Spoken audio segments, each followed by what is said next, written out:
All right, hi everyone. Welcome to another edition, Believe in Sabres, edition number 2 with the playoff opponent set now for the Boston Bruins. Believe in Sabres presented by FanDuel. I'm Adam Benigni of WGRZ TV, Sports Talk Live, Buffalo. Sal Maiorana, as always. Look at Mike Harrington of the Buffalo News.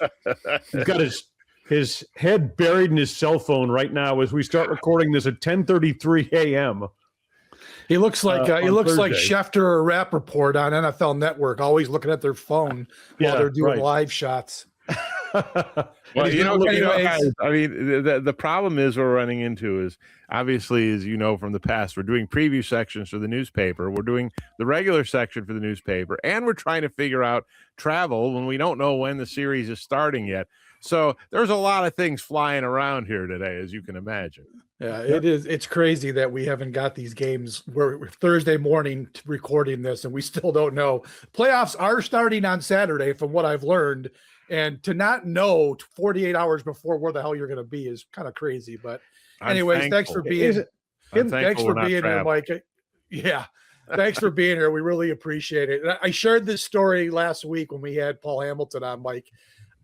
I said, I remember when I saw you at the last Bills game at Highmark, and I asked you, is this real? And when you told me it was, my thought was, if that fellow curmudgeon like Harrington, because I'm a curmudgeon, if he thinks it's real, then it's real. And man, you were right. I don't know, tell us why you thought, even in January, that this was legitimately real.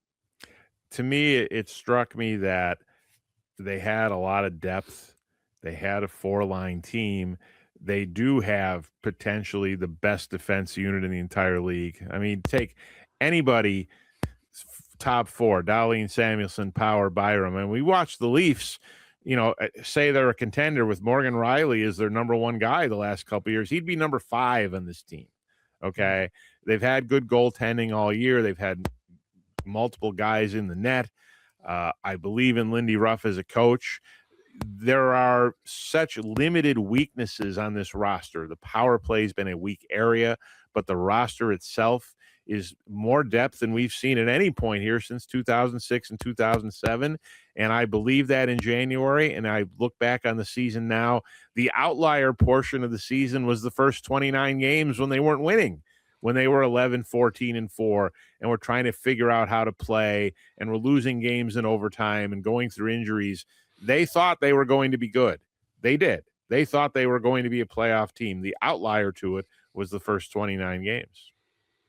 But a division champion on top of that. I mean, I don't know that there were any expectations of that whatsoever. And so rather than, because we kind of did this last week, rather than retrace it from the beginning of the season and on the way through, why don't we get into this matchup with Boston here off the top, since that's kind of the headline, and then we'll kind of backfill with some of that background as it applies to what we see now and potentially in this series. So FanDuel, presenting sponsor for this show and others here on the Believe Network, has the Sabres favored to win this series, minus 178. The likely outcome about is 6 games, give or take, in terms of the odds as they continue to take shape. So, Mike, I kind of see it that way, but kind of take us into a little bit the matchup with the Bruins.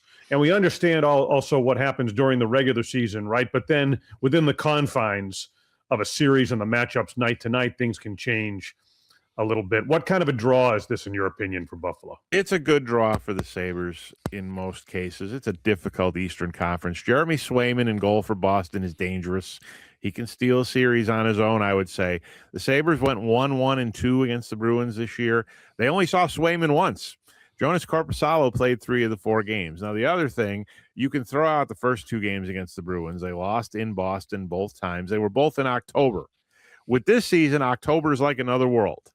Okay, so you can really throw those out. The Bruins are going to concentrate on Thompson and Dahlin. The Sabres have to concentrate on David Pastrnak and Charlie McAvoy. You have to take out the other team's top players. Pastrnak, another 100-point season, dynamic player, doesn't get the credit for being a playmaker that he is, as much as people focus on him as a raw scorer. McAvoy, an Olympian, And then you have the ex-Sabre factor. Don't forget the interesting subplots here. You guys remember from covering these things. Casey Middlestat's on this team. Nikita Zadorov is on this team. Remember, Nikita Zadorov was a Sabres pick. He led the league in penalty minutes this year. He's big and aggressive in the back end. He's much older now. They traded him in 2015 for Ryan O'Reilly. Okay.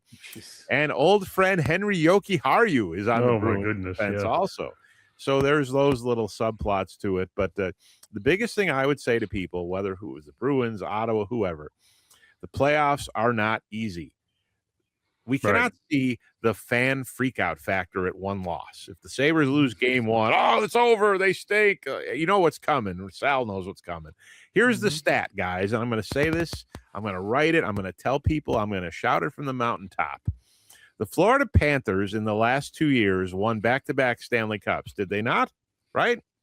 How many games did the Florida Panthers lose in the playoffs the last 2 years? 15. Yeah. They lost 15 playoff games the last 2 years. Folks, this is not easy. This is a 2-month death march to get to the Stanley Cup. You're going to lose a lot of hockey games, even if you raise the thing on June 20th. So if you lose game one against the Bruins, settle down. This is a long road. Every series is going to be 6 or 7 games. There's very few sweeps in this league anymore. There's really not many 5-gamers outside the first round. And the Bruins are really good at home. It's a circus atmosphere there.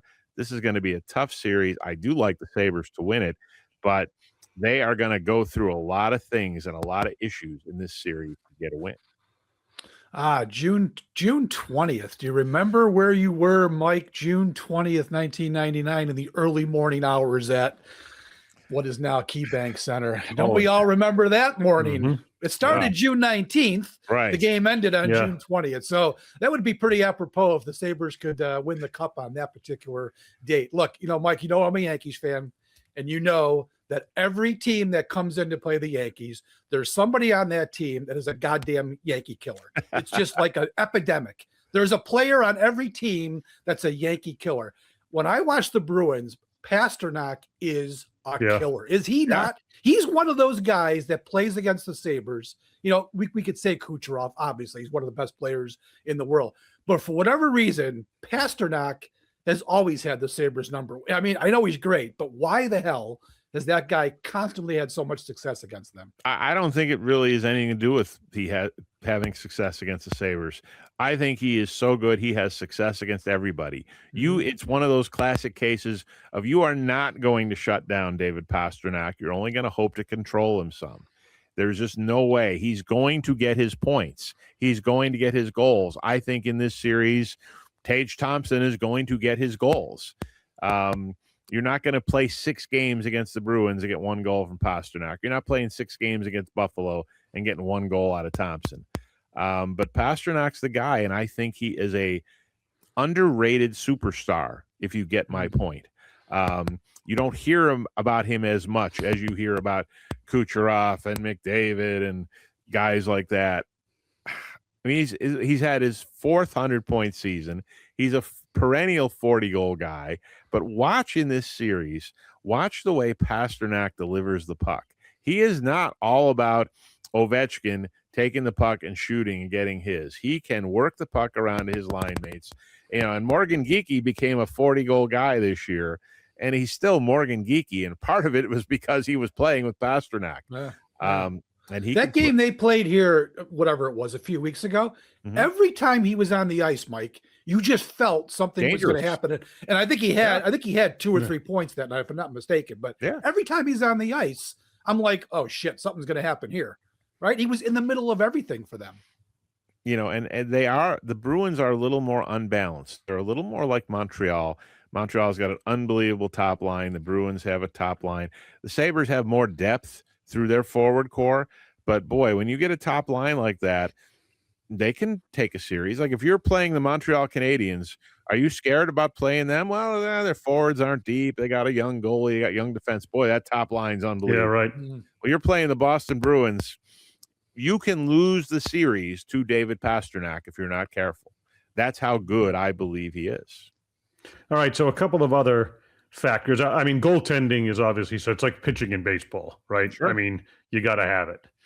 And so the Sabres have certainly had that in waves this year from multiple players, right? But, if you're going to ride Luukkonen through this thing, let me just ask you this. I mean, do you gain or lose sleep with the idea of Luukkonen leading the way on the goaltending front, Mike? You can't lose sleep based on what you've seen this season. Yes, the playoffs are a different animal. Yes, he has not appeared in the playoffs. But you have to go with what you have. And what you have is a guy who has changed his game, his level of confidence in the crease, is really in control, isn't flopping all around like we saw the last couple of years. I actually asked Mike Bales, the goalie coach, yesterday, do you think he's more quiet in the crease?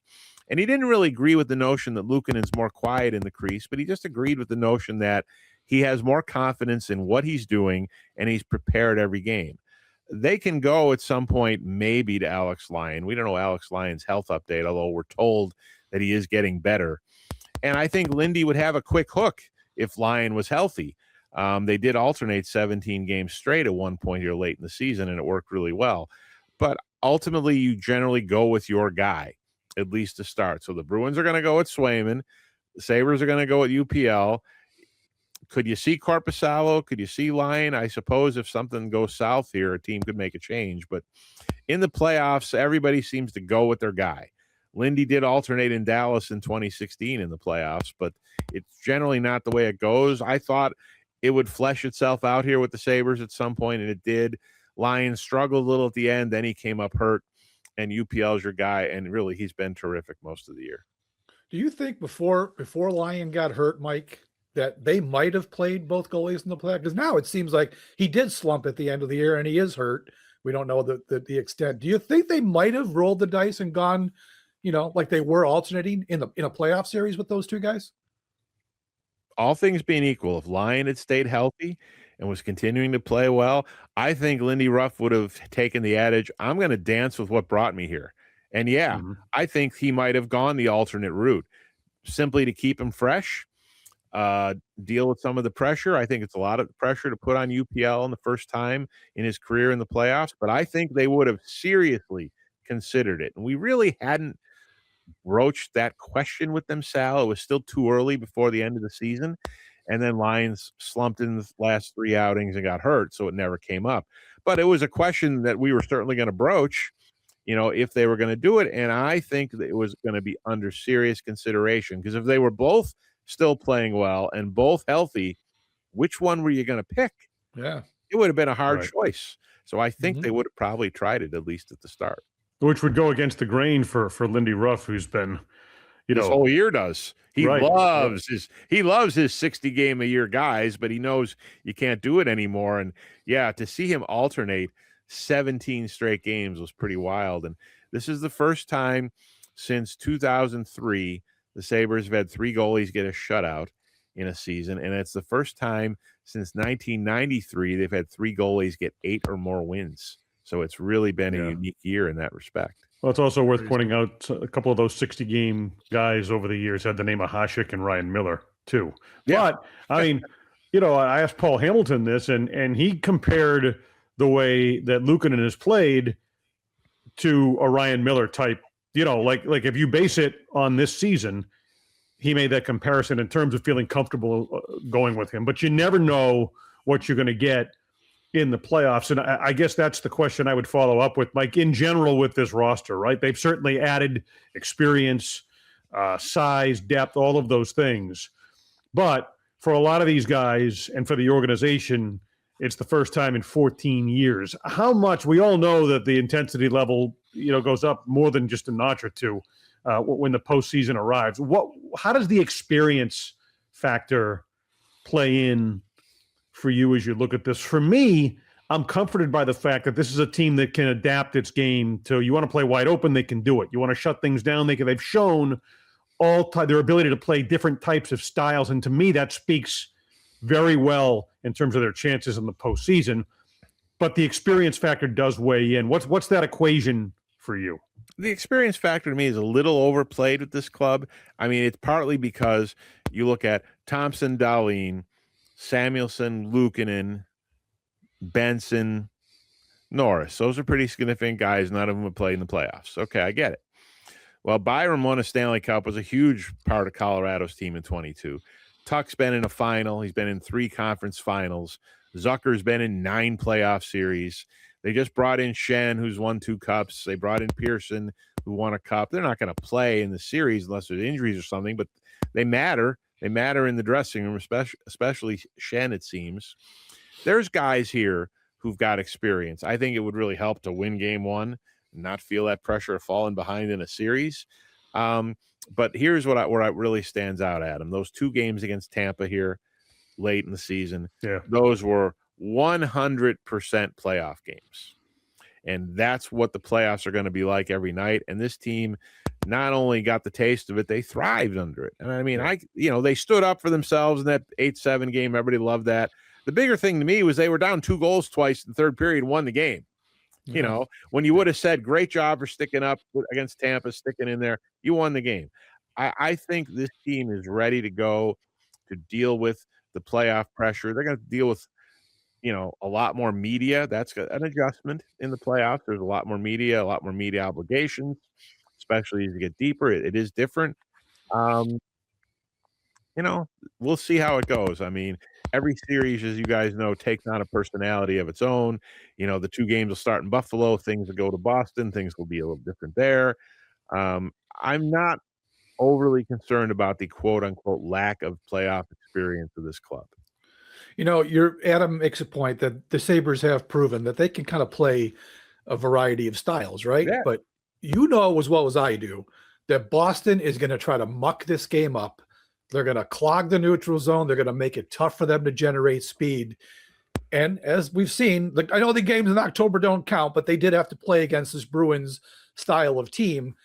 Are the Sabres going to be able to break through against a team that, like I said, is just going to muck it up and make it really difficult through the neutral zone? What do you think about that? That's going to be a problem. That's going to be a problem. I thought the neutral zone was really clogged up when the Bruins came here a couple weeks ago and won in overtime. You have to find ways. You have to change your lanes, your passing, your direction. That's the way everyone's going to try to play the Sabres.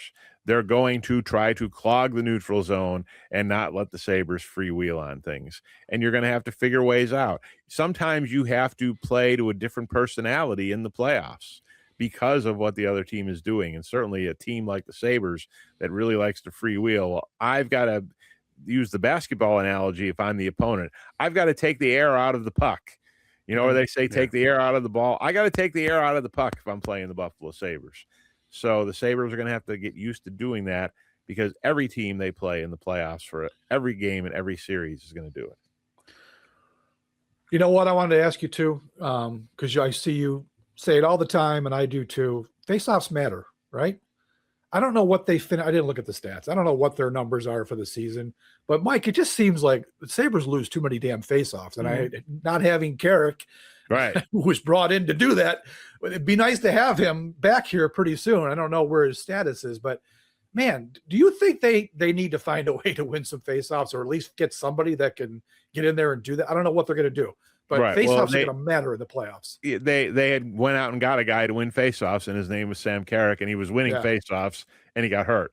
So it's a problem. Sometimes the numbers get overstated. I mean, you pull the puck forward, and your guy jumps on it, and you've won the faceoff, and the stats actually can lie. I always say, to me, faceoffs don't matter unless they're an extreme, unless your team is in the top 3 in the league. Or if you're in the bottom 5, then it matters. Well, the Sabres have been near the bottom most of the year. It matters. And I think the faceoffs have impacted the power play. The Sabres are 31st in the league on the power play on the road. I think they're 8th or 9th at home. And I think faceoffs play into that. They lose so much time screwing around going to get the puck. And it's who puts your stick down first, whether you're the home team or the visiting team. And I think that plays into it. Yeah. And in general, you don't have the puck as much, you're chasing the game. So they have to do a better job. And that means Thompson, that means Norris, that means Tuck when he helps out, Krebs when they help out. They have to do a better job in that area. All right, Mike, I want to go back to FanDuel here and Stanley Cup odds. And I realize this is putting like the cart way before the horse, but we can do that here in the media because I think a lot of people are interested not just in this Boston series, but the excitement around town. I know a lot of the questions I get, and I'm sure, I mean, what is this team really capable of? Because look at the way they've played since what, December 9th. And look at the record. They're 39, 9, and 5. So that means one thing. That means one thing, guys. They can win the Stanley Cup this year. They could lose in the first round. Wouldn't be a shock to lose to the Boston Bruins. It wouldn't be a shock for the Buffalo Sabres to win the Stanley Cup either. That's how good they are. I think there's 6 or 7 teams that can win it, and they're one of them. All right, so, and this is just for argument's sake, okay? What I mean, the Vegas odds are what Vegas odds are, and I'm not making too much out of them, right? But FanDuel has the Sabres are 9th, okay? Colorado's your favorite. Too low. No. Tampa Bay, Carolina, Dallas, Vegas, Edmonton, Ottawa, Minnesota, then Buffalo at plus 1,800. Well, to me, that's too low. That's just plain stupid. Here's the deal, guys. Minnesota are the Sabres of the 80s and 90s. They've lost 8 straight playoff series, and I got news for you. They're not beating the Dallas Stars in the first round of this one. So forget them. The Ottawa Senators being ahead of the Sabres is an outright joke. It almost, declassifies the entire listing of any credibility. Okay? The Ottawa Senators are not beating Carolina. So forget about them. Who was the other one down at that end of the list? Hang on. I got to pull it back up. Sorry. There was a third one that was silly. Above that, so it's Colorado, your favorite, Tampa Bay, Carolina. Those 3, I suppose, make sense. Dallas, Vegas, Edmonton, Ottawa, Minnesota. Right? Vegas, right? Well, I don't know what to do about Vegas because I think they're 6-0-1 under Tortorella. And that does change the outlook for them. But Vegas and Edmonton both have a similar problem. They have no idea, and I mean 0 idea what they're going to get in goal. And, they won a Stanley Cup playing 5 goalies a couple years ago, and Aiden Hill figured it out at the end, and that's how they won the series. They have no idea what they're getting. Right now, it looks like Akira Schmidt is playing for them. Edmonton's going to have to run out Connor Ingram because they can't trust Tristan Jarry. I don't think those 2 teams are long for the playoffs simply because of goaltending, let alone, given all the stars they have, they should be going to the end. But if they don't get any saves, and if Stuart Skinner's making saves in Pittsburgh instead of Edmonton, I think the Sabres rate above those 2 teams for a Stanley Cup as well. I think that's just based on the past and reputation. This year, looking at this team, the Buffalo Sabres far exceed those 2 teams in goal, and that's obviously a hugely important area. I know there should be less penalties called in the playoffs, but Mike, their penalty kill has been fantastic. I mean, I've really been impressed by their kill, but their power play, I mean, it hasn't been great. What has to happen there to get the power play at least be more dangerous? Power plays are so temperamental. They were 6 for 17 on the power play until the last 7 games, and now all of a sudden they went from 6 for 17 to I think it's 0 for 22 now. They changed the alignment a little. They put Tuck up in the top unit. It's just weird. They've been a little snake bit. Like last night, they had 3 or 4 golden opportunities they didn't put in the net. And that's happened a couple of these games.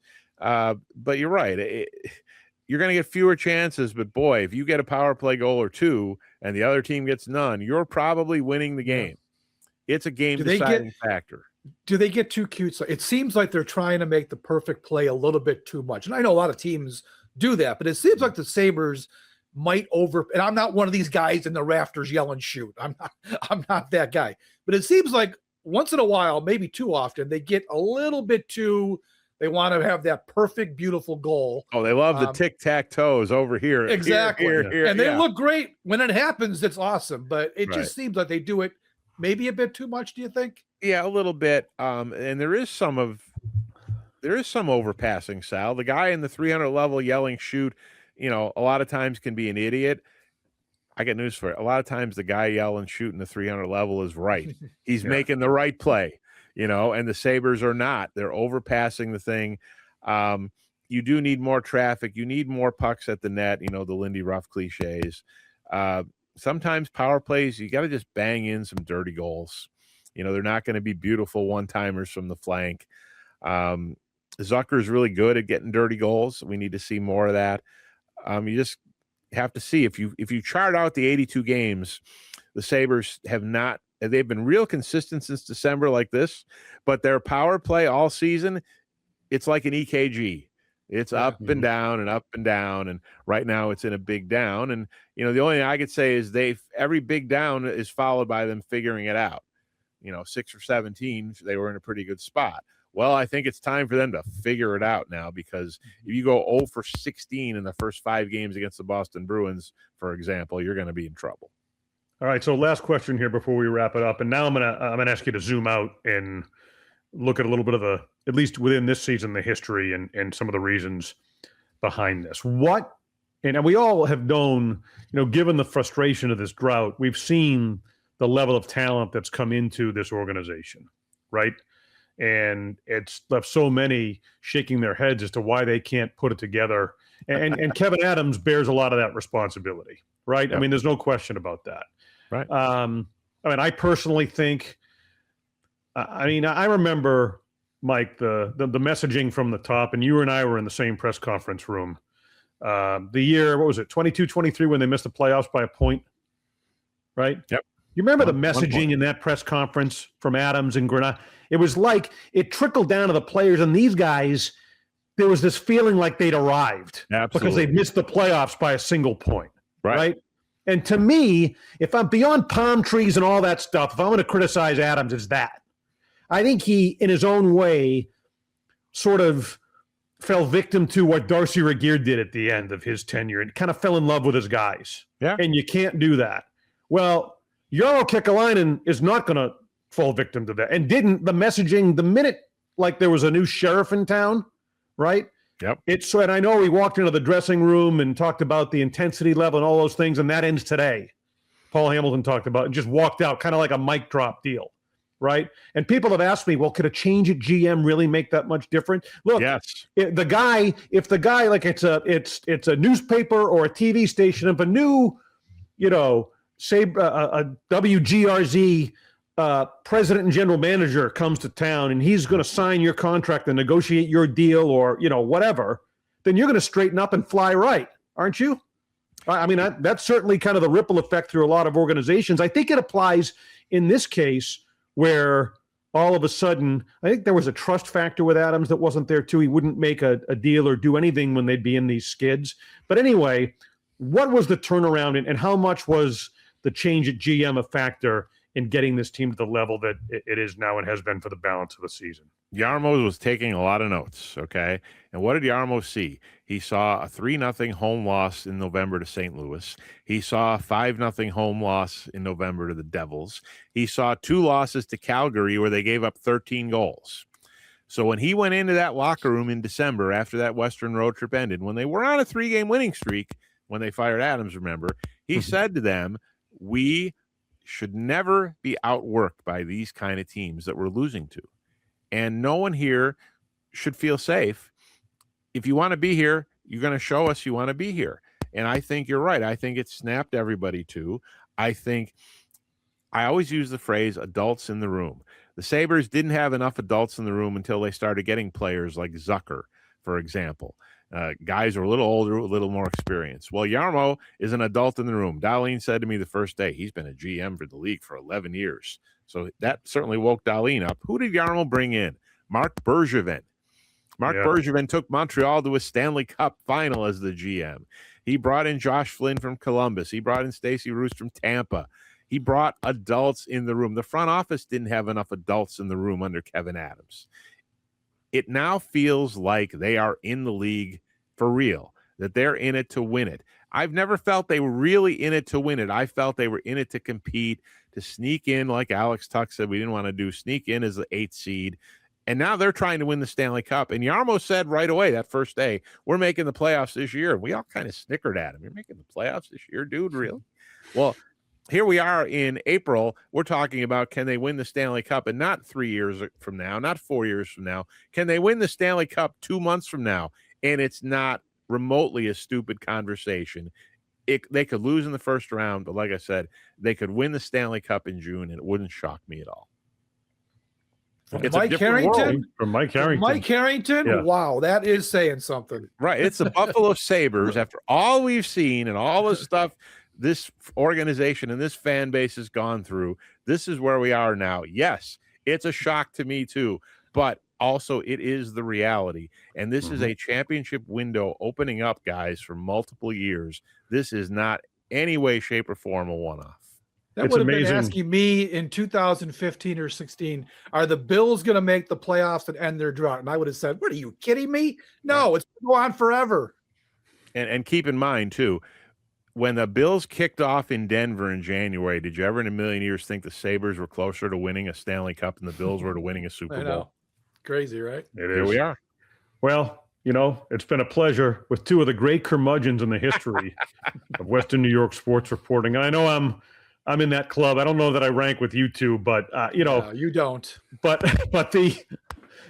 I'll tell you what, the vibe on this. But this is a keep it real cast here on this podcast right now. We've certainly proven that through the years, all of us. And I think that for us to be discussing the Sabres at the level we are speaks to that reality you just talked about, Mike. So it should be a lot of fun.